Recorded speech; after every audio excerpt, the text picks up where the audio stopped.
बिस्मिल्लाहिर्रहमानिर्रहीम। Lecture number 38, मार्च 16, Monday. हमारे गुज़िश्ता lectures में और आज के इस लेक्चर में एक बड़ा फ़र्क ये है कि हम अपने गुज़िश्ता लेक्चर्स को क्लास के अंदर लाइव रिकॉर्ड करते थे, और आज ये हमारा लेक्चर जो है इसको हम रिकॉर्ड कर रहे हैं और आप लोग इसको ऑनलाइन देखेंगे। क्लास के अंदर जब हम लेक्चर को रिकॉर्ड कर रहे होते हैं तो वहाँ पे एक सहूलत आपके लिए ये रहती है कि एज अ क्लास टीचर ये मेरी ज़िम्मेदारी होती है कि मैं अपने स्टूडेंट्स को क्लास के अंदर इंगेज करूँ। और अगर कोई स्टूडेंट बहुत ही ज़्यादा ऑब्वियसली नज़र आ रहा हो कि उसकी लेक्चर की तरफ तवज्जो नहीं है तो उसको हम वार्न कर सकते हैं। इंटरैक्टिव क्वेश्चन एंड आंसर्स के ज़रिए से, डिफरेंट एक्टिविटीज़ के ज़रिए से हम क्लास को इंगेज कर लेते हैं। और अक्सर जो हमारे लेक्चर्स थे वो ऐसे ही थे जिसके अंदर लेक्चर कम और डिस्कशन ज़्यादा था।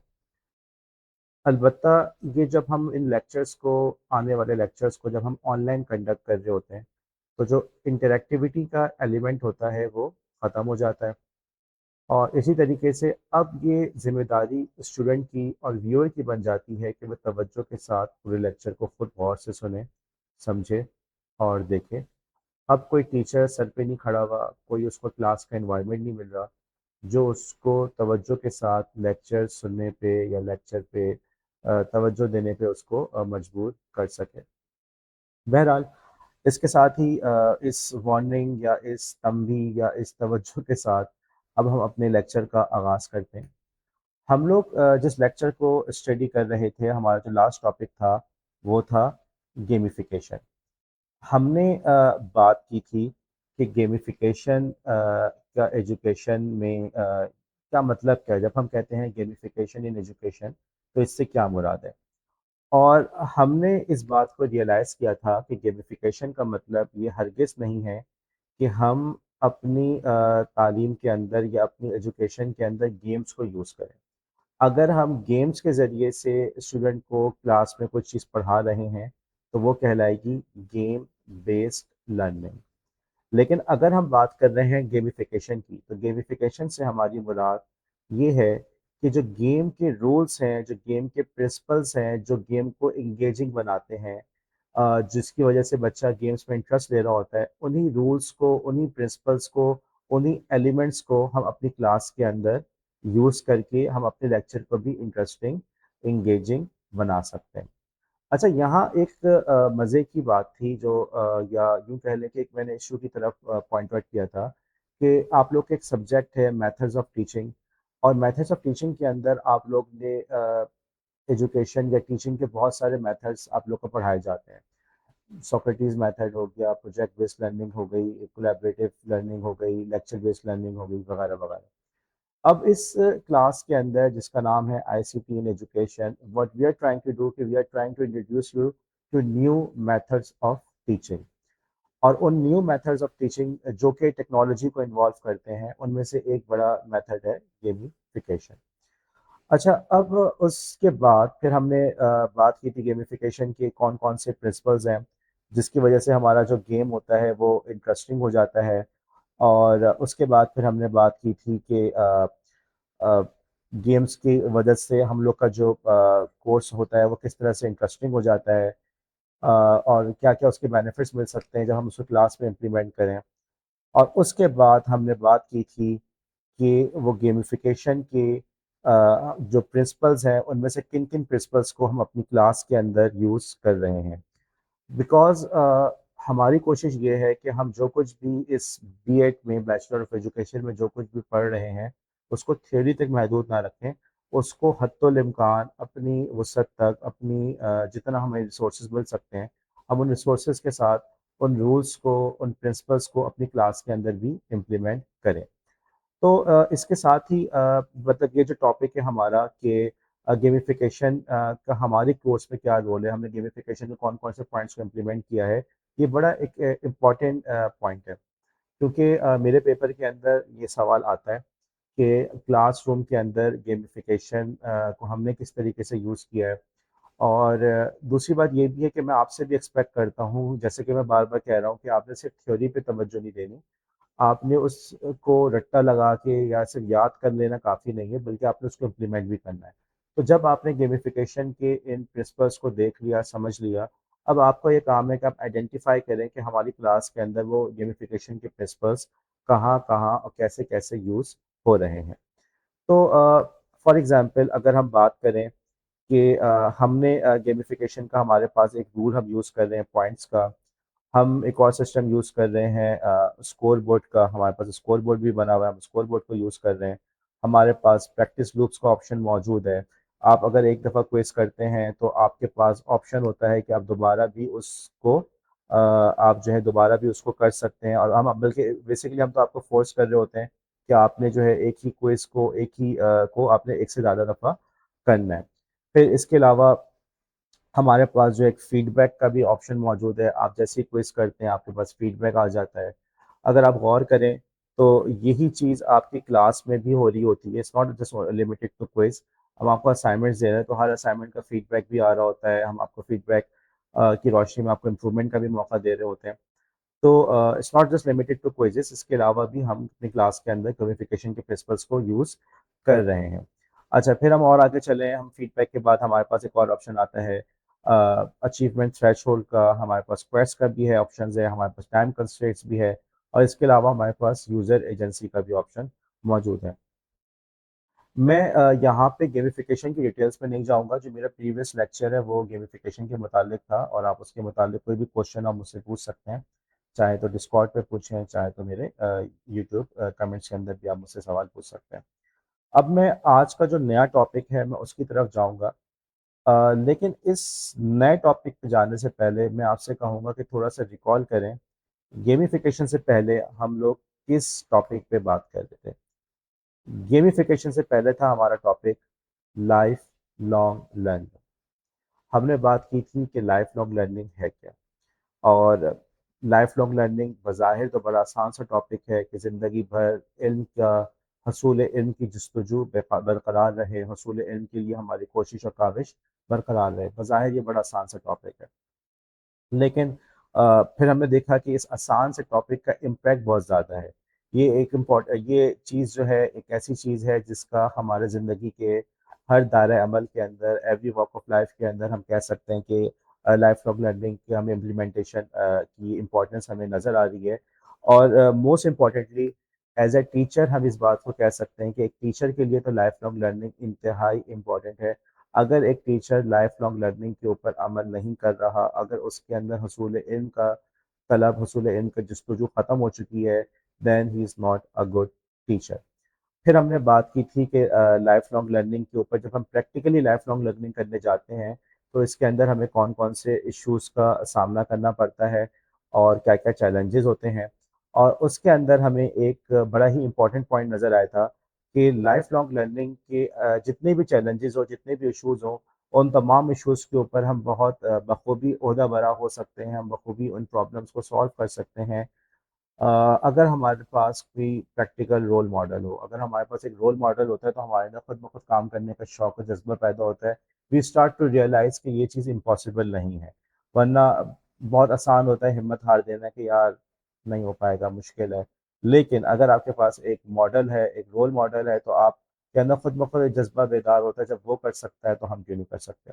इसके अलावा भी हमने दीगर चैलेंजेस की बात की थी, उनके सॉल्यूशंस की बात की थी। टाइम का अगर इशू आता है, टाइम मैनेज नहीं हो रहा, तो टाइम को कैसे मैनेज कर सकते हैं। अगर आप टायर्ड फील करते हैं, एग्जॉस्टेड फील करते हैं, तो आप किस किस तरीके से अपनी एनर्जी को मेंटेन रख सकते हैं। आप एक्सरसाइज कर सकते हैं, आप अपनी डाइट पे तवज्जो दे सकते हैं, अपनी स्लीप साइकिल पे तवज्जो दे सकते हैं। तो हमने डिफरेंट सॉल्यूशंस के हवाले से बात की थी। फाइनेंशियल इशू आ रहा है तो आपके पास उसकी क्या सॉल्यूशंस पॉसिबल हैं। आप स्कॉलरशिप के लिए अप्लाई कर सकते हैं, आपके पास ऑनलाइन कोर्सेज मौजूद हैं डिफरेंट तरीक़ों से। या आप जो हैं अपने लाइफ लॉन्ग जितने भी चैलेंजेस का सामना आपको लाइफ लॉन्ग लर्निंग में करना पड़ सकता है, उन तमाम चैलेंजेस का आप सॉल्व कर सकते हैं अगर आप चाहें तो। अच्छा, अब उसी इसी लाइफ लॉन्ग लर्निंग का जो लेक्चर था, जो तकरीबन हमारा 4 से 5 दिन तक चला था, उसके अंदर हमारे पास एक बड़ा इंपॉर्टेंट पॉइंट, एक बड़ा इंपॉर्टेंट एस्पेक्ट भी हमने क्लास में डिस्कस किया था। और वो था एस्पेक्ट हमारा कि हम लाइफ लॉन्ग लर्निंग किस किस तरीके से कर सकते हैं, हमारे पास कौन कौन से मेथड्स मौजूद हैं जिनके ज़रिए से हम लोग लाइफ लॉन्ग लर्निंग कर सकते हैं। हमारे पास ऑनलाइन कोर्सेज का ऑप्शन मौजूद है, वेबिनार्स का ऑप्शन मौजूद है, सेमिनार्स का ऑप्शन मौजूद है। हम बुक्स पढ़ सकते हैं, पॉडकास्ट सुन सकते हैं, हम बुक्स को पढ़ भी सकते हैं, सुन भी सकते हैं। हमारे पास ऑडियो बुक्स भी मौजूद है, हम स्टडी ग्रुप्स को ज्वाइन कर सकते हैं। और बुनियादी बात यह है कि अगर हमारे अंदर जज्बा हो तो हमारे पास सीखने के बहुत सारे ज़राए मौजूद हैं। अ, अब इन तमाम पॉइंट्स को अगर हम देखें, अगर देखा जाए, एक छोटा सा हमने ब्रेनस्टॉर्मिंग सेशन किया था कि हमारे पास कौन कौन से तरीक़ेकार मौजूद हैं जिनके ज़रिए से हम अपनी लाइफ लॉन्ग लर्निंग को इनेबल कर सकते हैं। तो इन तमाम तरीक़ेकार के अंदर, इन तमाम मेथड्स के अंदर आपको एक चीज़ शायद नज़र आ रही हो, और वो चीज़ है, वो बात यह है कि इन तमाम मेथड्स के अंदर कोई भी चीज़ कॉमन नहीं है। हमारे पास बहुत सारे मुख्तलिफ मेथड्स हैं जिनके ज़रिए से हम अपनी एजुकेशन, अपनी लाइफ लॉन्ग लर्निंग का सिलसिला जारी रख सकते हैं। आज का जो हमारा लेक्चर है वो कुछ इसी मौजू पर है कि हमारे पास जो सीखने के तरीक़ेकार कौन कौन से मौजूद हैं, और अगर हम उनको किसी कैटेगरी के अंदर डिवाइड करना चाहें तो हम किस कैटेगरी के अंदर किस तरीके से डिवाइड कर सकते हैं। अब जो बैकग्राउंड की नॉलेज थी वो आपके जहन में है, okay, you have this thing in your mind कि हमारे पास एजुकेशन के बहुत सारे तरीक़ेकार मौजूद हैं। चाहे वो ऑनलाइन सेमिनार्स हों, चाहे ऑनलाइन कोर्सेज हों, चाहे स्टडी ग्रुप्स हों, चाहे वो स्टडी ग्रुप ऑनलाइन हो, चाहे वो व्हाट्सएप पर हो, चाहे वो आपके दोस्तों का ग्रुप हो, चाहे आप किसी बुक को रीड कर रहे हों, चाहे किसी मूवी को देख रहे हों, चाहे किसी बुक को, ऑडियो बुक को सुन रहे हों, चाहे किसी पॉडकास्ट को देख रहे हों, और चाहे आप किसी से ऐसे ही बाकायदा तौर पे किसी कोर्स के बगैर भी आप चाहें तो सीखना चाहें तो आपके पास वो भी अपॉर्चुनिटी मौजूद है। फॉर एग्जांपल ड्रेसिंग का स्टाइल, फॉर एग्जांपल मेकअप करने का तरीका, फॉर एग्जांपल बात करने का तरीका, फॉर एग्जांपल टेक्नोलॉजी का इस्तेमाल। तो आप प्रॉपरली कोई कोर्स तो नहीं कर रहे उस बंदे के साथ, लेकिन आप अ, अपने तौर पे नॉलेज को उसके साथ उठते बैठते नॉलेज को एब्जॉर्ब करने की कोशिश कर रहे हैं। तो जब इतने सारे तरीक़ेकार हैं तो क्या हम उनको कैटेगराइज़ कर सकते हैं? जी, हम उनको कैटेगराइज़ कर सकते हैं। हम एजुकेशन को 3 हिस्सों के अंदर तक़सीम कर सकते हैं। हमारे पास एजुकेशन की एक टाइप है जो कि है फॉर्मल, दूसरी टाइप है हमारे पास नॉन फॉर्मल, और तीसरी टाइप है हमारे पास informal. Okay? Formal, non formal, informal. अच्छा, अब हमारा जो बकिया लेक्चर है उसके अंदर हम इन तीनों टाइप्स को थोड़ा डिटेल में पढ़ने की और समझने की कोशिश करेंगे। तो let's go back to the slides. सबसे पहले तो हम बात कर लें कि ये फॉर्मल एजुकेशन होती क्या है। देखें, फॉर्मल एजुकेशन जो आप लोग स्कूल में या कॉलेज में या यूनिवर्सिटी में हासिल कर रहे हैं, फॉर्मल एजुकेशन के अंदर आपके पास एक स्ट्रक्चर्ड टीचिंग का मेथड मौजूद होता है। आप एक स्ट्रक्चर के तहत उसको पढ़ रहे होते हैं। तो देखिए यार, इसका आसान तरीका ये है कि आप लोग मतलब बैचलर ऑफ एजुकेशन के स्टूडेंट्स हैं तो आपकी एजुकेशन को अराउंड 14 ईयर्स मिनिमम तो हो चुके हैं, ठीक है। तो अब मेरा आपसे सवाल है कि आप लोग ने स्कूल से लेकर अब तक जितने अरसे पढ़ा है उसमें, और मैं आपको बता दूं कि वो सब का सब फॉर्मल एजुकेशन था, तो उसकी क्या प्रॉपर्टीज़, क्या एलिमेंट्स आपको नज़र आते हैं। सबसे बड़ा जो एक एलिमेंट हमें नज़र आता है कि ये जो हमारी फॉर्मल एजुकेशन है, इसके अंदर हमें एक स्ट्रक्चर नज़र आता है। हम सुबह उठ के क्लास के अंदर हमें पहुंचना ही पहुंचना है। 8 बजे हमारी क्लास है, 9 बजे क्लास है, हमें वहाँ पे पहुंचना ही पहुंचना है। हमारे पास एक यूनिफॉर्म के लिए हम बाउंड होते हैं कि हमें यूनिफॉर्म पहन के आना है। ड्रेसिंग का एक कोड होता है, अगर यूनिफॉर्म ना भी हो तो भी ड्रेस कोड होता है, हमें उसको फॉलो करना है। हमारे पास प्रॉपर जो होता है असेसमेंट का एक मेथड होता है। At the end of the semester, at the end of the year आपका कोई ना कोई एग्ज़ाम होगा, और अगर ईयरली सिस्टम है तब भी आपके पास मिड टर्म एग्जाम्स और क्वार्टरली एग्जाम्स और बस एग्जाम्स ही एग्जाम्स होते रहते हैं। प्रॉपर एक असेसमेंट का तरीका है। आपने अगर एक एग्जाम को पास किया तभी आप अगले लेवल पे जा सकेंगे, ओके, ये भी एक रिक्वायरमेंट है। अच्छा, फिर आपके पास जो लेवल्स हैं वो प्रॉपर्ली डिफाइंड है। Level one, class two, class three, primary, secondary, matriculation, intermediate, तमाम के तमाम लेवल्स और उनकी कैटेगरीज बिल्कुल वाज़ेह तौर पे आपके सामने नुमाया है, आपको सामने बिल्कुल क्लियर। अच्छा, फिर उसके अलावा आपके पास जो है एक कोर्स है। ओके, आपने कोर्स को फॉलो करना है, आपके पास कोर्स का पूरा मेथड मौजूद है। और कोर्सेज के अलावा अगर आप गौर करें तो आपके पास जो है एक और चीज़ मौजूद है, जो कि है text books. Okay, text book आपको फॉलो करने हैं। ओके जी, टेक्स्ट बुक हो गया, असेसमेंट की बात हो गई, और हमने क्लासरूम के मेथड्स के हवाले से हमने बात कर ली। इसके अलावा हमारे पास और क्या चीज़ मौजूद है, मैं यहाँ पे थोड़ी सी recording, sorry for the interruption. तो हम बात कर रहे थे कि हमारे पास एक्चुअली ये जो ऑनलाइन लेक्चर रिकॉर्ड कर रहे हैं, तो इसमें जैसे आपके साथ इंटरप्शंस का इशू आ रहा है घर पे बैठ के सुनने में, तो मेरे साथ भी थोड़ा इंटरप्शन का इशू आ रहा है। ओके, तो इस ऑनलाइन हम बात कर रहे थे फॉर्मल एजुकेशन के मुतालिक। और फॉर्मल एजुकेशन के अंदर हमने बात की थी कि आपके पास एक प्रॉपर स्ट्रक्चर है, आपने उस स्ट्रक्चर को फॉलो करना है। आपके पास एक प्रॉपर करिकुलम है, आपने उसको फॉलो करना है। आपके पास एक असेसमेंट का मेथड है और आपने उसको फॉलो करना है। अगर आप असेसमेंट के नतीजे में पास नहीं होते, आपकी कारकर्दगी, आपकी परफॉर्मेंस स्टैंडर्ड से मैच नहीं करती, तो आप अगले ग्रेड पे, अगले लेवल पे नहीं जा पाते। अच्छा, अब और उसके आखिर में आपको कोई ना कोई सर्टिफिकेट मिलता है, कोई डिग्री मिलती है, कोई डिप्लोमा मिलता है। तो ये तो हो गई हमारे पास फॉर्मल एजुकेशन। मैं और आप जो है, हम लोग जो जब हम एजुकेशन की बात करते हैं तो हमारे जहन में जो पहली चीज़ आती है वो आती है फॉर्मल एजुकेशन। हम बचपन से लेकर अब तक फॉर्मल एजुकेशन ही के आदी होते हैं। अब इसके बाद हमारे पास एक और भी मेथड मौजूद है जो हमने कहा था नॉन फॉर्मल एजुकेशन। हम नॉन फॉर्मल पे चलते हैं। Non formal education, non formal education और आपकी जो फॉर्मल एजुकेशन है काफ़ी करीब करीब है। लेकिन नॉन फॉर्मल एजुकेशन के अंदर जो स्ट्रक्चर हमने फॉर्मल में देखा था उससे थोड़ा सा कम हो जाता है। नॉन फॉर्मल एजुकेशन के अंदर फॉर्मल के मुकाबले में स्ट्रक्चर थोड़ा हल्का, थोड़ा लूज होता है। ओके, इतनी सख्ती, इतनी पाबंदी नहीं होती। इसकी सबसे अच्छी एग्जांपल है, आपने कोई 14 दिन की वर्कशॉप अटेंड की, लेट्स से आपने एक्शन रिसर्च की वर्कशॉप अटेंड की, या आपने use of generative AI in the classroom के ऊपर आपने वर्कशॉप अटेंड की, राइट? या डेटा साइंस फॉर टीचर्स, आपने इसकी वर्कशॉप अटेंड की। और ये तमाम वर्कशॉप्स हमने अपने कॉलेज में कराई भी हैं। तो इन लेट्स से कि इन वर्कशॉप्स का ड्यूरेशन 14 डेज था। अब आप देखें कि स्ट्रक्चर तो था, आपको वर्कशॉप आके अटेंड करनी पड़ रही है, लेकिन ये जो स्ट्रक्चर था, ये आपकी जो फॉर्मल एजुकेशन है उसके मुकाबले में स्ट्रक्चर काफ़ी आपको लूज फील हुआ होगा। अच्छा, फिर इसके अंदर एक और चीज़ नज़र आती है कि जो हमारा करिकुलम है, जो हमारा आउटलाइन होती है, वो लिमिटेड होती है। जो हमारी फॉर्मल एजुकेशन है उसके अंदर हमें नज़र आता है कि वो हमारे आउटलाइन है या जो हमारा सिलेबस है वो बहुत डिटेल्ड होता है। और अगर देखा जाए तो उसको कवर करने में हमें पूरा पूरा साल लग जाता है। ओके, एक साथ आप बहुत सारे कोर्सेज को पढ़ रहे होते हैं। लेकिन उसके मुकाबले में नॉन फॉर्मल के अंदर हम किसी एक स्पेसिफिक टॉपिक के ऊपर उसको हम स्टडी कर रहे होते हैं। और उसके अंदर भी, उस वर्कशॉप के अंदर भी, उस सेमिनार के अंदर भी हमारी कोशिश होती है कि हम किसी एक पर्टिकुलर चीज़ को शुरू से लेकर आखिर तक कवर कर दें। अभी डेटा साइंस की मिसाल है।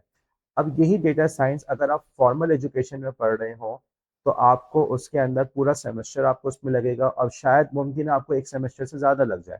एक सेमेस्टर के अंदर आपको वो मैथ्स और स्टैटिस्टिक्स की बुनियादी बातें पढ़ाएं, अगले के अंदर फिर वो डेटा साइंस पढ़ाएं, उसके बाद वो आपको उसकी एप्लीकेशन पढ़ाएं। तो आप देख सकते हैं कि 1 से 3 सेमेस्टर तक वो एक डेटा साइंस का कोर्स पूरा का पूरा चला गया। लेकिन जब आप उसी की वर्कशॉप कर रहे हैं तो उस वर्कशॉप के अंदर हमने फोकस किया कि डेटा साइंस के वो कौन से एस्पेक्ट्स हैं और वो कौन से टूल्स हैं जो टीचर को हेल्प कर सकते हैं। हमने सिर्फ उसी चीज़ के ऊपर फोकस किया। एआई की मिसाल ले लें। अगर एआई को आप स्टडी करते हैं फॉर्मल एजुकेशन के अंदर, अब उस फॉर्मल एजुकेशन के अंदर तो आपको एआई के बारे में अलिफ से लेकर ये तक सब कुछ पढ़ाया जाएगा, और कोई बईद नहीं कि उसको पढ़ने के अंदर आपको पूरा पूरा साल लग जाए। लोग एआई के अंदर पीएचडी कर रहे हैं, पीएचडी करने के अंदर मिनिमम आपका 8 साल अमूमन लग जाता है ऑन एवरेज। आप एमफिल कर रहे हैं, आपको 2 से 3 साल तो कहीं नहीं गए। लेकिन अगर उसी एआई के ऊपर आप एक वर्कशॉप अटेंड करते हैं, तो लेट्स से उस वर्कशॉप का टाइटल था generative use of generative AI in the classroom, generative AI को क्लासरूम में कैसे यूज कर सकते हैं। तो अब होगा क्या कि उसके अंदर वो सिर्फ एक ही एस्पेक्ट पे तवज्जो दे रहा होगा कि हमने किस तरीके से अ, इस एआई के टूल को, एआई के डिफरेंट टूल्स को हम एक टीचर को सिखा सकें और टीचर उसको क्लासरूम के अंदर यूज कर सकें। अब देखें, कहाँ तो एक लंबी सी साइंस है, एक बड़ी सी साइंस है, जिसको मास्टर करने में, जिसको पढ़ने के लिए ही आपको 2 से 3 साल लग रहे हैं, और कहाँ वो जो कोर्स है आपको 3 से 4 दिन की एक छोटी सी वर्कशॉप के अंदर आपको बता दिया गया। जाहिर सी बात है कि फॉर्मल एजुकेशन के अंदर जितनी डेप्थ में जाके एआई पढ़ाई जाएगी, उतनी डेप्थ के अंदर आपको नॉन फॉर्मल एजुकेशन में नहीं पढ़ाई जाएगी। तो हम इस बात को नोट कर रहे हैं कि नॉन फॉर्मल एजुकेशन के अंदर हमारे पास एक स्ट्रक्चर है, लेकिन कम है, हल्का है, इतना बाउंड नहीं किया हुआ होता। ड्यूरेशन भी कम होता है, असेसमेंट का क्राइटेरिया भी हल्का होता है, कम होता है, आसान होता है। बास केसेस के अंदर आपको सिर्फ पार्टिसिपेशन की बेसिस पर ही आपको सर्टिफिकेट मिल जाता है, लेकिन फॉर्मल एजुकेशन के अंदर आपको बाकायदा पूरे एक इम्तहान क्लियर करना पड़ता है, आपको उनके स्टैंडर्ड को मीट करना पड़ता है, वरना उसके बगैर आपको सर्टिफिकेट या डिग्री, डिप्लोमा नहीं मिलता। लेकिन नॉन फॉर्मल के अंदर आपका क्राइटेरिया निस्बतन आसान होता है, सिलेबस आपका लिमिटेड होता है। अच्छा, अब ये तो हो गया हमारा फॉर्मल, और दूसरा हो गया हमारा नॉन फॉर्मल। फॉर्मल वही है जो आप लोग इतने अरसे से अपने स्कूल लाइफ के अंदर, स्कूल लाइफ में, कॉलेज लाइफ के अंदर देखते चले आ रहे हैं। और नॉन फॉर्मल, फॉर्मल से मिलता जुलता, लेकिन फॉर्मल के मुकाबले में निस्बतन आसान और सहल और लिमिटेड और शॉर्ट टर्म होता है। उसके बाद हमारा जो लास्ट चीज़ आती है वो है इनफॉर्मल एजुकेशन। इनफॉर्मल एजुकेशन जो है, ये अनस्ट्रक्चर्ड होती है, इसमें तो किसी भी किस्म का स्ट्रक्चर नहीं होता। हमने देखा कि फॉर्मल के अंदर बहुत ज़्यादा स्ट्रक्चर है। आपने स्कूल वक्त पे आना है, ड्रेस कोड के साथ आना है, आपने अपना बैग लेकर आना है, टेक्स्ट बुक लेकर आनी है, नोटबुक्स लेकर आना है, होमवर्क करके लाना है, पेपर देना है, प्रेजेंटेशन देनी है। नॉन फॉर्मल के अंदर ये स्ट्रक्चर थोड़ा हल्का हो गया, थोड़ा आसान हो गया। आपने आके वर्कशॉप को अटेंड करना है, ओके, थोड़ा बहुत टेस्ट वगैरह होगा उसको क्लियर करना है। ओवरऑल इतनी सख्ती या इतना ज़बरदस्त या इतना बाउंड स्ट्रक्चर नहीं होता, और आपका जो सिलेबस होता है वो भी बहुत लिमिटेड। लेकिन इनफॉर्मल के अंदर तो यूँ समझे कि हर चीज़ ये अनस्ट्रक्चर्ड हो गई। इसकी बहुत अच्छी मिसाल आप यूँ समझ लें, मिसाल के तौर पे आप यूट्यूब वीडियो को देख के कुछ सीखने की कोशिश कर रहे हैं। अब अगर आप यूट्यूब की वीडियो देख रहे हैं, तो क्या उसमें किसी ने आपको कुछ सिलेबस दिया हुआ है कि जी यूट्यूब की आज आपने ये वीडियो देखनी है, वीडियो के आखिर में आपका इम्तहान होगा? ऐसा नहीं है। क्या यूट्यूब की वीडियो देखने के बाद आपको कोई सर्टिफिकेट मिल रहा है, कोई डिप्लोमा मिल रहा है? नहीं, ऐसा नहीं है। और वीडियो किसकी देखनी है? आपकी मर्जी, राइट। अब यूट्यूब वीडियोस की मदद से आपकी लर्निंग तो डेफिनेटली हो रही है, आप कुछ ना कुछ उससे सीख रहे हैं, लेकिन उस सीखने के अमल के दौरान हमें कोई स्ट्रक्चर नज़र नहीं आ रहा, कोई असेसमेंट नहीं हो रही, और कोई करिकुलम नहीं है। ठीक। तो हमने देखा हमारे पास एक हो गया फॉर्मल, दूसरा हो गया हमारे पास नॉन फॉर्मल, और तीसरा हमारे पास हो गया इनफॉर्मल। अच्छा, अब अगर हम इस पूरे तमाम बातों का खुलासा निकालें, तो हमारे पास वो कौन कौन से फैक्टर्स हैं जिसकी मदद से हम इन तमाम कोर्सेज को के दरमियान डिफ्रेंशिएट कर सकते हैं। तो एक तो चीज़ होगी स्ट्रक्चर, मैंने बड़ी तफसील से बात की कि फॉर्मल एजुकेशन में हमें स्ट्रक्चर बहुत ज़्यादा नज़र आ रहा है, नॉन फॉर्मल के अंदर हमें स्ट्रक्चर थोड़ा कम नज़र आता है। स्ट्रक्चर होता है लेकिन कम होता है, वर्कशॉप के अंदर, सेमिनार के अंदर। और उसके बाद फिर हमने बात की कि इनफॉर्मल में तो किसी भी किस्म का स्ट्रक्चर सिरे से होता ही नहीं है। हमारा दूसरा पॉइंट था करिकुलम का। तो हमने फिर यहाँ पे बात की थी कि आपका जो फॉर्मल एजुकेशन है, उस फॉर्मल एजुकेशन के अंदर आपके पास एक इंतहाई लॉन्ग, लेंदी और इंतहाई स्ट्रक्चर्ड, इंतहाई कॉम्प्रिहेंसिव करिकुलम होता है। नॉन फॉर्मल के अंदर करिकुलम बहुत लिमिटेड होता है, और इनफॉर्मल के अंदर तो किसी भी किस्म का करिकुलम, सिलेबस, आउटलाइन आपके पास सिरे से नहीं होती। फिर हमने बात की, हमने दूसरा एस्पेक्ट पे बात की, जो कि है at the end of the course आपको क्या सर्टिफिकेशन मिल रही है। फॉर्मल के अंदर आपके पास एक सर्टिफिकेट आ रहा है, आपके पास एक डिप्लोमा आ रहा है, ओके, आपके पास डिग्री आ रही है। लेकिन नॉन फॉर्मल के अंदर आपके पास अमूमन बस एक सर्टिफिकेट ही होता है, और वो सर्टिफिकेट सिर्फ उस वर्कशॉप तक ही महदूद होता है। और इनफॉर्मल के अंदर तो आपके पास किसी भी किस्म का ना सर्टिफिकेट, ना डिग्री, ना डिप्लोमा। फिर एक और पॉइंट हमने बात कर लें, वो कि है पेसिंग के मुतालिक, कि फॉर्मल एजुकेशन का जो ड्यूरेशन होता है वो ज़्यादा होता है, और आपके जो नॉन फॉर्मल होते हैं उनका ड्यूरेशन कम होता है, और इनफॉर्मल का तो कोई किसी भी किस्म का ड्यूरेशन सिरे से होता ही नहीं है। इसके अंदर फिर हम एक और पॉइंट का इजाफा कर सकते हैं जो मैंने बताया असेसमेंट के हवाले से, कि फॉर्मल, नॉन फॉर्मल और इनफॉर्मल के दरमियान एक और चीज़ का फ़र्क होता है जो कि है असेसमेंट का, कि असेसमेंट किया किस मेथड के ज़रिए से आपको सक्सेसफुल तस्वुर किया जाता है at the end of your education. Formal के एंड पे, इनफॉर्मल के एंड पे, नॉन फॉर्मल के एंड पे किस बेसिस पे फैसला किया जाता है कि आपने ये कोर्स को, इस सिलेबस को, इस करिकुलम को आपने पूरा पढ़ लिया है, पूरा अचीव कर लिया है।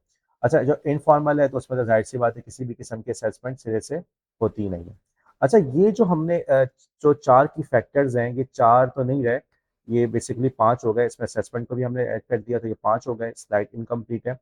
और इसके अलावा इसके अंदर एक और पॉइंट आएगा, अगर हम गौर करें तो ये जो चार, बाज़ दफ़ा बाज़ कोर्सेज ऐसे होते हैं जिनके अंदर हमें बाज़ दफ़ा बाज़ ऐसे होते हैं जिनके अंदर सॉरी ओके, बाज़ दफ़ा ऐसा होता है कि ये हमें जो कोर्सेज हैं इसके अंदर ओवरलैप नज़र आ रहा होता है।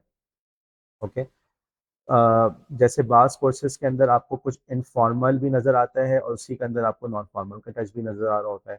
बाज़ कोर्सेज फॉर्मल भी होते हैं, साथ साथ नॉन फॉर्मल भी हो सकते हैं। अच्छा, अब हम थोड़ी सी बात करेंगे एग्जाम्पल्स की। अब जब क्लास के अंदर हम ये एक्टिविटी कराते थे तो तरीका क्या ये होता था कि मैं सवाल पूछता था, फिर आप लोग से कहता था कि इसके बारे में आंसर करें। ऑब्वियसली इस चीज़ को हम यहाँ नहीं कर सकते, तो अब थोड़ा सा वीडियो को पॉज करके सोच के उसका जवाब दीजिएगा, एंड होपफुली इससे आपके कॉन्सेप्ट्स क्लियर हो जाएंगे। तो जो पहली एक्सरसाइज मैं करना चाह रहा हूँ वो पहली एक्सरसाइज है वर्कशॉप। हमने जिन पांच क्राइटेरियाज की बात की थी, स्ट्रक्चर की हमने बात की, हमने करिकुलम की बात की, हमने पेसिंग की बात की, हमने असेसमेंट की बात की, हमने सर्टिफिकेशन की बात की। वर्कशॉप आपके ख्याल में किस कैटेगरी के अंदर आएगा? ओके, आप वर्कशॉप को किस खाने में रखेंगे? अगर आपके पास तीन चीज़ें हैं, फॉर्मल, नॉन फॉर्मल और इनफॉर्मल, तो आप वर्कशॉप को कहाँ रखेंगे? थोड़ा सा वीडियो को पॉज कर लें यहाँ पे और गौर कर लें थोड़ा सा। ओके, वर्कशॉप जो है, वर्कशॉप आएगी।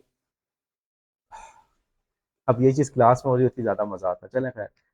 वर्कशॉप आएगी नॉन फॉर्मल एजुकेशन के अंदर। वर्कशॉप के अंदर आप देख सकते हैं कि हमारे पास स्ट्रक्चर थोड़ा लूज होता है। Okay, number one. मसलन मसलन अब इसी की बात करो कि अगर आपने मेट्रिकुलेशन करना है, ओके, मैट्रिक फॉर्मल एजुकेशन की एग्जांपल है। आपने कॉलेज क्लास को भी अटेंड करना है, आपने आपको ताल्लुक एक खास एज ग्रुप से होना चाहिए। अगर आप एज को एक्सीड कर देते हैं तो फिर आपका मेट्रिकुलेशन में एडमिशन नहीं हो पाता, फिर आपको किसी और एडल्ट एजुकेशन में जाना पड़ता है, जहाँ पे तालीम बालिगा जिसे कहते हैं, कि जो बड़ों की एजुकेशन होती है, वहाँ पे जाना पड़ता है। लेकिन उसके मुकाबले में वर्कशॉप में देखते हैं कि वर्कशॉप किसी भी एज का बंदा उसको अटेंड कर सकता है। ओके, कोई ऐसा इशू नहीं होता। टाइमिंग की थोड़ी पाबंदी हो सकती है।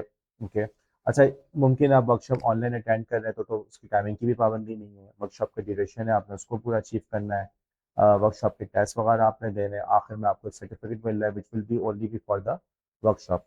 तो वर्कशॉप जो है वो एक नॉन फॉर्मल एजुकेशन की एग्जाम्पल है। स्ट्रक्चर है लेकिन कम है, करिकुलम बहुत लिमिटेड है, किसी एक ख़ास चीज़ के ऊपर फोकस कर रहा होगा। जैसे कि मैंने अभी एग्जांपल दी थी कि जन use of generative AI in the classroom, उस पे कर रहा होगा। असेसमेंट क्राइटेरिया आपका बहुत लूज़ होता है, अक्सर तो आपको सिर्फ पार्टिसिपेशन के बेस पे सर्टिफिकेट मिल जाता है कि जी आपने पार्टिसिपेट किया था, आपने जूम पे उसको अटेंड किया था सर, तो आपको जो उसी के बेसिस पे सर्टिफिकेट मिल जाता है।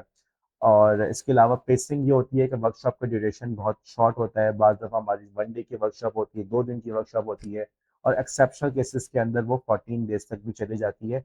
लेकिन आपने शायद ही कभी सुना हो कि पूरे सेमेस्टर की एक वर्कशॉप है, ऐसा कभी नहीं होता। पूरे सेमेस्टर की जो चीज़ होती है वो कोर्स कहलाएगा, वो वर्कशॉप कभी भी नहीं कहलाएगी। तो ये तो हो गई हमारी एक एग्जाम्पल। अब हम चलते हैं अपनी अगली एग्जाम्पल के ऊपर।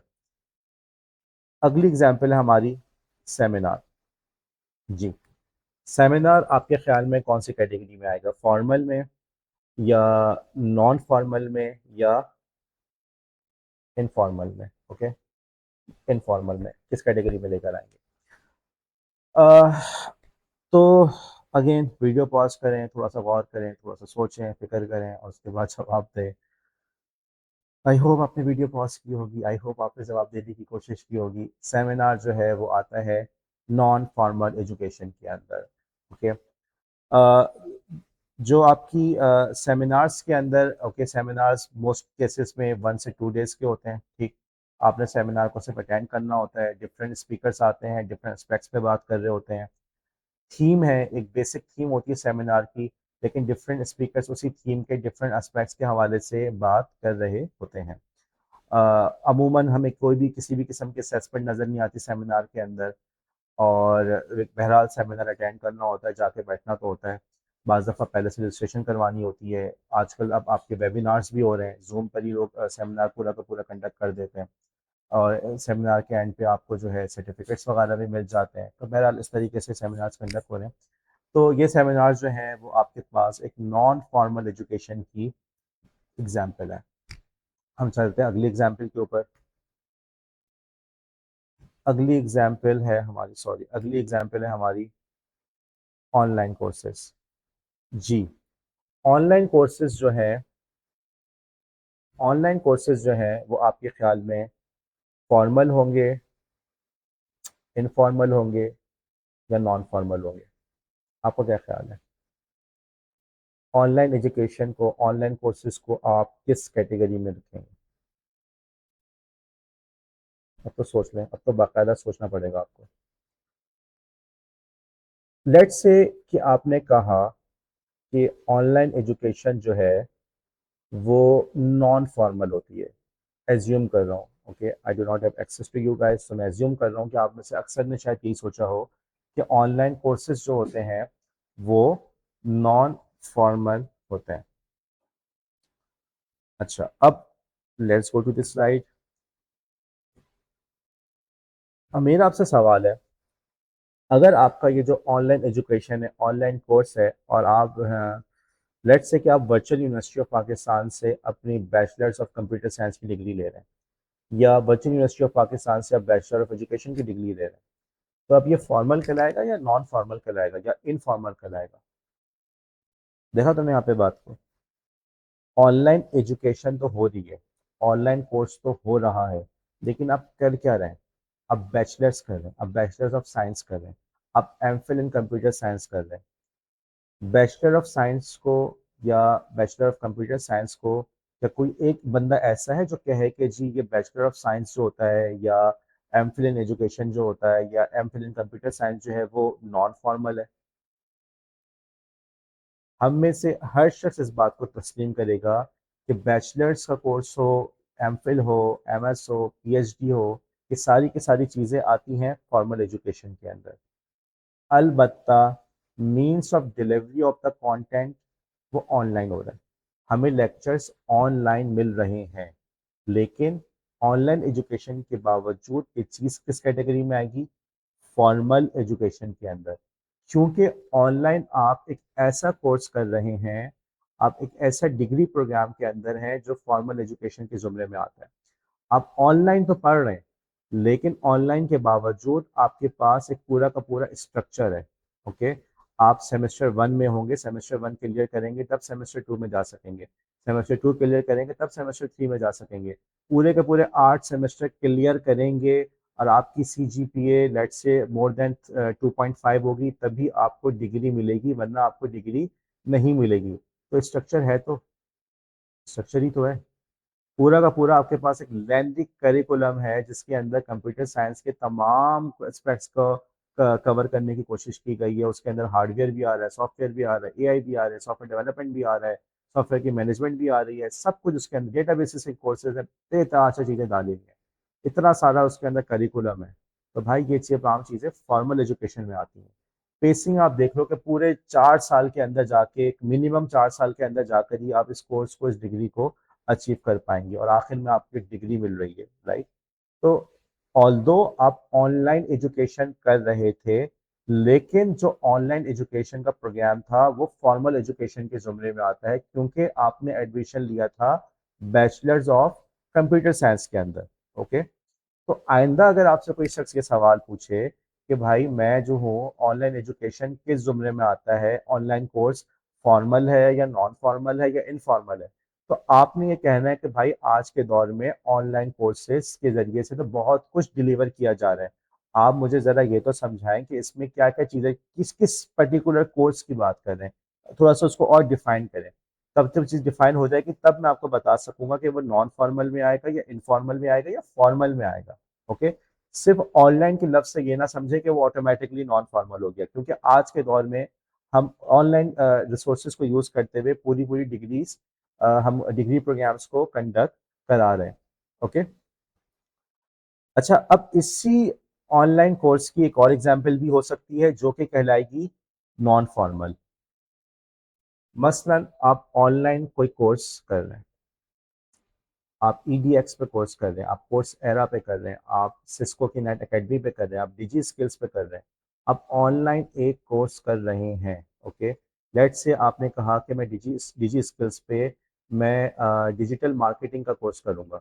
अब उसके जो ड्यूरेशन है वो अराउंड 4 मंथ्स है। ठीक है, अराउंड 3 मंथ्स है। ठीक है, 3 मंथ्स के अंदर आपका डिजिटल मार्केटिंग का कोर्स कंप्लीट हो जाएगा। क्या कंटेंट मौजूद है? जी बिल्कुल कंटेंट है, स्ट्रक्चर मौजूद है। आपके पास एक एडमिशन की डेट है, आपके पास कोर्स इनरोलमेंट की डेट है, आपकी क्लास के स्टार्ट की डेट है कि उसके बाद आप जो है क्लासेस स्टार्ट हो जाएंगी, आपका एडमिशन नहीं होगा। आपके पास असाइनमेंट्स आ रहे हैं, आपके पास एक्सरसाइजेज आएंगी जिसको आपने सबमिट करना है, आपने उसको पूरा करना है, राइट। आपकी असेसमेंट है, उस असेसमेंट की बेसिस पे आपको आखिर में सर्टिफिकेट मिलेगा। लेकिन आप देख सकते हैं कि सारी की सारी चीज़ें जो हैं इंतहाई महदूद है। पूरा का पूरा जो कोर्स है उसकी ड्यूरेशन कितनी हो गई? बमुश्किल 3 महीने।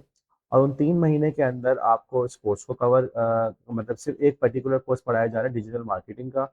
उसके अंदर आपको डिटेल्स भी नहीं बताई जा रही कि इंटरनेट क्या होता है, कंप्यूटर कैसे काम करता है, मार्केटिंग क्या होती है। वो सिर्फ और सिर्फ डिजिटल मार्केटिंग के टूल्स आपको सिखा रहा है, दैट्स इट। ठीक है, और मोटे मोटे उसके प्रिंसिपल बता रहा है। असेसमेंट क्राइटेरिया निस्बतन आसान है। ठीक है, और that's it. At the end of the course you will get your certificate for the digital marketing. तो ये एक, अब ये भी ऑनलाइन था, और इससे पहले बैचलर ऑफ कंप्यूटर साइंस की जो हमने एग्जांपल दी थी वो भी ऑनलाइन था। लेकिन पहली वाली जो बैचलर ऑफ कंप्यूटर साइंस था वो ऑनलाइन होने के बावजूद फॉर्मल एजुकेशन था।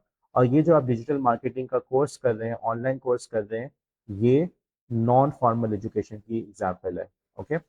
अच्छा, थोड़ा सा हम और आगे चलते हैं, एक और एग्जाम्पल, ऑनलाइन कोर्स की informal example. Okay. Online course की इनफॉर्मल एग्जाम्पल पे हमारे पास आ जाता है, लेट से आपने कहा कि मैं अपने स्पीकिंग स्किल्स को बेहतर करना चाहता हूँ और मैं चाहता हूँ कि मैं ज़्यादा अच्छी तरीके से बात करूँ। तो आपने यूट्यूब पे सर्च किया कि how to improve my public speaking skills, या आपने सर्च किया कि यार मेरा जो प्रोनाउंसिएशन है वो बहुत गलत है, मैं इंग्लिश में बड़ी गलतियाँ करता हूँ। तो आपने सर्च किया how to improve my English, और फिर आपको उस किस्म के यूट्यूब पे, टिकटॉक पे, इंस्टाग्राम पे अच्छा एजुकेशनल कंटेंट मिला। वैसे आप सर्च करें ना तो इन तमाम सोशल मीडिया प्लेटफॉर्म्स पे बहुत क्वालिटी कंटेंट मौजूद है, बस ढूंढने पर है। और अपने उस एल्गोरिथम को ट्वीक करने की ज़रूरत है कि वो हमें अल्लम गल्लम और फजूल सी चीज़ें ना दिखाए, बल्कि काम की चीज़ें दिखाए। एनीवे, तो अब उसमें आप देख सकते हैं, आपकी मर्जी है, जब चाहे वीडियो देखें, बिस्तर पे लेट के देख लें, उठ के देख लें, आपकी मर्जी। वीकेंड पे देखें, ना देखें, 2 महीने बाद देखें, कोई आपको कुछ नहीं कहेगा। कोई टेस्ट नहीं है, कोई असेसमेंट नहीं है। छोटी सी वीडियो होगी, मैक्सिमम बहुत से बहुत 25 मिनट का साइज होगा वीडियो का। और आपने उस वीडियो को देख लिया, आखिर में आपको कोई सर्टिफिकेट नहीं मिल रहा, कोई स्किल नहीं मिल रहा, सॉरी सर्टिफिकेट नहीं मिल रहा, कोई डिग्री नहीं मिल रही, डिप्लोमा नहीं मिल रहा, लेकिन आपको स्किल हासिल हो रहा है, आपकी नॉलेज के अंदर इजाफा हो रहा है। ठीक है। अच्छा, अब हम थोड़ी सी और एग्जांपल देते हैं, एक और एग्जांपल देते हैं। लेट्स से हमारे पास एक और टॉपिक आता है, जैसे कि है पेडागोजी ऑफ उर्दू। अब पेडागोजी ऑफ उर्दू जो आपको टीचर पढ़ा रहे हैं, वो टीचर तो आपको पढ़ा रहे हैं पेडागोजी ऑफ उर्दू। ठीक है, और वो टीचर जो है, आपने कहा कि यार ये माशाल्लाह टीचर पढ़ाते बड़ा अच्छा है, इनके बात करने का अंदाज भी बड़ा अच्छा है, ये स्पीच भी बड़ी अच्छी करते हैं। तो मैं उनसे सीखूं कि बात करने का अंदाज यानी तकरीर करने का अंदाज कैसा होता है। शेर बड़े तरन्नुम से और बड़े लहजे से ख़ास पढ़ते हैं। तो मैं उनसे ये सीखूं कि शेर को पढ़ने का, अशार को पढ़ने का, उर्दू शायरी को पढ़ने का, सुनाने का तरीका क्या है। ओके। मैं अपने तलफ़ुज़ की गलतियाँ दूर करूँ। अब गौर करो कि वो बंदा एक्चुअली पढ़ा क्या रहा है आपको, पेडागोजी ऑफ उर्दू, किसी भी लैंग्वेज का पढ़ाने का सिखाने का तरीका कि आपने उर्दू को क्लास में अपने स्टूडेंट्स को कैसे पढ़ाना है। लेकिन अब वो लेक्चर तो आपको किस पे दे रहा है, पेडागोजी के ऊपर। लेकिन आप उससे दूसरी चीजें भी सीख रहे हैं जो कि कोर्स का हिस्सा नहीं है, लेकिन आप सीख रहे हैं। ओके। आपको कोई टीचर नजर आया, आपने कहा यार ये टीचर टेक्नोलॉजी का बड़ा अच्छा इस्तेमाल कर रहा है, तो मैं भी कर सकती हूँ, मैं भी करके देखूँ, मैं भी कोशिश करूँ, मैं क्यों नहीं कर सकती। आपने कहा फलां टीचर की ड्रेसिंग बड़ी अच्छी होती है, मैं ड्रेसिंग का तरीका सीखूँ। या फलां टीचर जो है ना वो बच्चों के साथ बड़े कोऑपरेटिव होते हैं, मैं ये भी सीखूँ। अब वो टीचर पढ़ा तो आपको कुछ और है, लेट्स से वो टीचर आपको पढ़ा रहा है क्लासरूम मैनेजमेंट, लेकिन आप उससे सीख क्या रहे हैं कि वो स्टूडेंट के साथ कैसे इंटरेक्ट करता है, स्टूडेंट के इशूज को कैसे सॉल्व कर रहा होता है, राइट। ये चीजें किस में आ रही हैं, इनफॉर्मल एजुकेशन में। वो जो क्लास में पढ़ा रहा था pedagogy of Urdu, pedagogy of English, वो तो आ गया फॉर्मल एजुकेशन। लेकिन आपने उससे जो दूसरी चीजें सीखी, बात करने का अंदाज, नज़म पढ़ने का अंदाज, अशार पढ़ने का अंदाज, बच्चों के साथ उसका इंटरेक्शन कैसा है, स्टूडेंट्स के साथ इंटरेक्शन कैसा है, टाइम कैसे मैनेज कर रहा है, ड्रेसिंग उसकी कैसी है, ये तमाम चीजें आ जाएंगी इन फॉर्मल एजुकेशन। ओके। ना कोई स्ट्रक्चर है, ना कोई करिकुलम है, ना कोई असेसमेंट है। ओके। ना कोई सर्टिफिकेट मिल रहा है। ओके। अब पेसिंग क्या है, आपकी अपनी मर्जी, जहाँ चाहे बैठ के सीख लें। तो ये चीज़ें किस में आ रही हैं, इन फॉर्मल एजुकेशन। एक और एग्जाम्पल देते हैं। और एग्जाम्पल है, आप किसी लैंग्वेज को सीख रहे हैं। ओके। अब आप किसी लैंग्वेज को सीख रहे हैं, मतलब हमारे स्कूल सिस्टम के अंदर हमें बचपन से इंग्लिश पढ़ाई गई है। अब बचपन से इंग्लिश पढ़ाई गई है, हमने क्लास वन से इंग्लिश पढ़ना शुरू की, ABCD, फिर हम आए पोएम्स के ऊपर, हमने पोएम्स याद की, हमने और भी पता नहीं क्या क्या याद किया। बहरहाल अब हम पहुंचे हैं, हमारी ग्रेजुएशन होगी, ग्रेजुएशन के अंदर भी हमारे पास इंग्लिश लैंग्वेज का कोर्स मौजूद है। अब आप देखें कि हमने इंग्लिश ही पढ़ी ना, हमने इंग्लिश ही सीखी, लेकिन वो जितनी भी चीज़ें हमने पढ़ी थी वो सब के सब किस में आती हैं, फॉर्मल एजुकेशन की कैटेगरी के अंदर। लेकिन अब उसके बाद आपने कहा, इस स्टेज पे आके आपने फैसला किया कि भाई अब जो है ना मैंने करना है कुछ कोर्स। आपने फील किया कि यार मेरी जो लैंग्वेज स्किल्स है वो इतने अच्छे नहीं हुए, मेरी स्पीकिंग स्किल्स इतने अच्छे नहीं है, या मैं बिजनेस कम्युनिकेशन मेरी इतनी अच्छी नहीं है, तो आपने जाके कोर्स किया। आपने जाके मालूम किया कि फला जगह पे इंग्लिश लैंग्वेज का कोर्स है, मुझे कोर्स करवा दे, मुझे बिजनेस इंग्लिश सीखनी है, या टेक्निकल राइटिंग सीखनी है। या आपने कहा कि जी मुझे पब्लिक स्पीकिंग स्किल्स बेहतर करना है, तो उसने कहा ठीक है जी, हमारे यहाँ कोर्स होता है, 4 महीने का कोर्स है, इतनी इतनी फीस है, और आप कोर्स करें, हम आखिर में अपने इंस्टीट्यूट का आपको सर्टिफिकेट देंगे, और आप उस कोर्स को किया। अब ये चीज़ किस में आ गई, नॉन फॉर्मल एजुकेशन। अब तुम देखो कि एक चीज़ हमने शुरू से की, मतलब वो इंग्लिश हम बचपन से पढ़ते आ रहे हैं, लेकिन जो बचपन से पढ़ रहे थे जिस तरीके से वो आया था फॉर्मल में, आगे चल के हमने वर्कशॉप्स की, हमने उसके लिए कोर्सेज किए, वो किस में आ गया, नॉन फॉर्मल के अंदर। और साथ ही साथ आपने सोचा कि भाई मैं एक और काम भी तो कर सकती हूँ या कर सकता हूँ, मेरे पास तो एक बहुत बड़ी सोर्स मौजूद है जो कि है सोशल मीडिया की सूरत में, मैं ये तमाम चीज़ों को ऑनलाइन भी तो पढ़ सकता हूँ। तो आपने ऑनलाइन एजुकेशन के लिए, अपनी ऑनलाइन इंग्लिश इंप्रूव करने के लिए आपने ऑनलाइन वीडियोस को देखना शुरू किया on the topic of English language, कि इंग्लिश लैंग्वेज की प्रोनाउंसिएशन, अपनी एक्सेंट ट्रेनिंग के लिए, अपनी ग्रामर को इम्प्रूव करने के लिए। आपने कहा कि मैं इंग्लिश के पॉडकास्ट सुनूंगा ताकि मेरी इंग्लिश इम्प्रूव हो जाए, राइट। और मैं इंग्लिश बुक्स पढ़ूंगा ताकि मेरी इंग्लिश की वोकैबुलरी इंप्रूव हो जाए। तो अब आप देख रहे हैं कि ये तमाम चीज़ें किस में आ रही हैं, इनफॉर्मल के अंदर। क्योंकि आप जो वीडियोस देख रहे हैं वो आपकी अपनी मर्जी, जो पॉडकास्ट सुन रहे हैं वो आपकी मर्जी, कोई आपके सर पे नहीं खड़ा हुआ, कोई आपको मजबूर नहीं कर रहा। आप आज पॉडकास्ट सुने, कल यूट्यूब वीडियो देखें, उसके बाद 1 महीने की छुट्टी हो गई, फिर आपने टिकटॉक उठाया, टिकटॉक के अंदर आपने किसी इंग्लिश की ट्रेनिंग लैंग्वेज की कोई आपने वीडियो देखना शुरू कर दी। आपके ऊपर है, आपकी मर्जी है, कोई करिकुलम नहीं है। आप अपने तौर पर डिसाइड करें मैंने किस चीज़ को देखना है, किस चीज़ को नहीं देखना।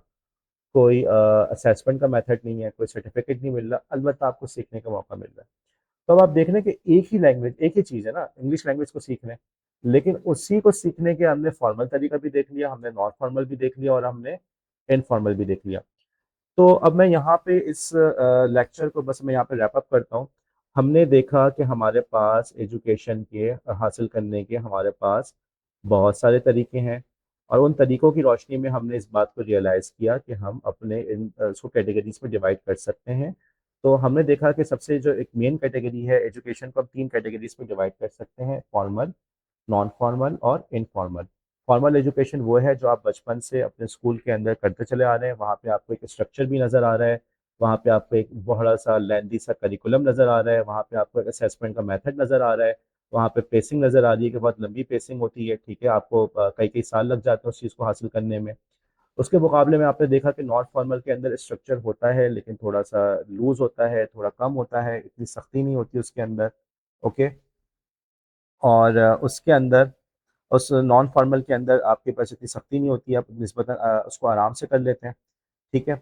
और नॉन फॉर्मल के अंदर जो है पेसिंग आपकी मर्ज़ी की भी होती है या शॉर्ट टर्म की होती है, असेसमेंट होती भी है तो बहुत आसान असेसमेंट होती है, कोई ज़्यादा चैलेंजिंग असेसमेंट नहीं होती है, और in the end of the non formal education आपको सर्टिफिकेट या कोई डिप्लोमा मिल जाता है, या सर्टिफिकेट से मिलता है, इसको डिप्लोमा, सॉरी डिप्लोमा गलत कहा था, सर्टिफिकेट ही मिलता है आपको।